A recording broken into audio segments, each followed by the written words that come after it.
નમસ્કાર મિત્રો, નંદિની કી રસોઈ ગુજરાતી ચેનલમાં આપ સૌનું સ્વાગત છે।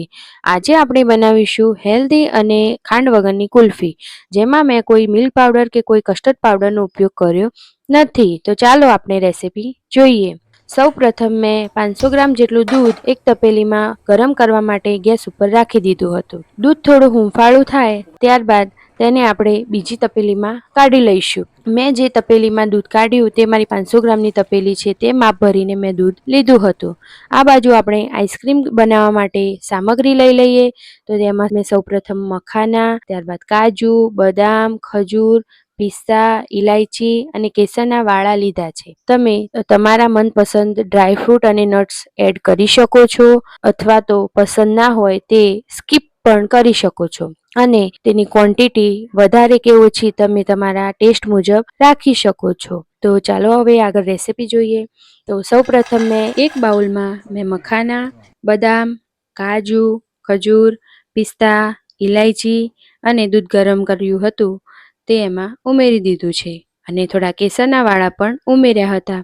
હવે આ મિક્સરને આપણે 5 કે 10 મિનિટ માટે રેસ્ટ આપી દઈશું, અને 5-10 મિનિટ બાદ આ બધું સોફ્ટ થઈ જાય ત્યારબાદ તેને આપણે એક મિક્સર ગ્રાઇન્ડરમાં લઈ લઈશું અને એને સારી રીતે ગ્રાઇન્ડ કરી લઈશું।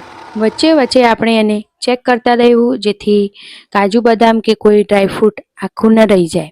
ત્યારબાદ મેં ફરી એને ક્રશ કરવા માટે મિક્સર ચાલુ કર્યું, ફરીથી મેં તેને ચેક કર્યું, એમ મેં 3 વખત ચેક કર્યું। ત્યારબાદ મારું મિક્સર એકદમ સોફ્ટ અને દાણાવાળું તૈયાર થયું। દાણેદાર ટેક્સચર રાખવાનું।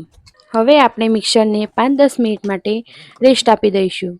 ત્યારબાદ મેં એને એક આઈસ્ક્રીમ મોલ્ડમાં સેટ કરવા માટે મૂક્યું। આઈસ્ક્રીમ મોલ્ડમાં કાઢીને આપણે તેને ડેપ કરી લઈશું, જેથી એમાં કોઈ આઈસ ક્રિસ્ટલ ન રહી જાય। અને મેં તેને આખી રાત માટે ફ્રીઝરમાં રાખ્યું હતું, જેથી સવારે મારી કુલ્ફી સારી રીતે જામીને સેટ થઈ ગઈ હતી। હવે એને ડિમોલ્ડ કરવા માટે આપણે નોર્મલ પાણીમાં મૂકી દઈશું, જેથી તે સારી રીતે બહાર નીકળી જાય।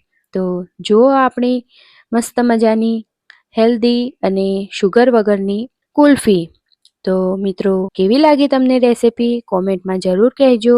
જો મારી રેસીપી સારી લાગી હોય તો મારી ચેનલને સબસ્ક્રાઈબ કરજો, વિડીયોને લાઈક કરજો અને કોમેન્ટ કરવાનું ભૂલતા નહીં। આવજો।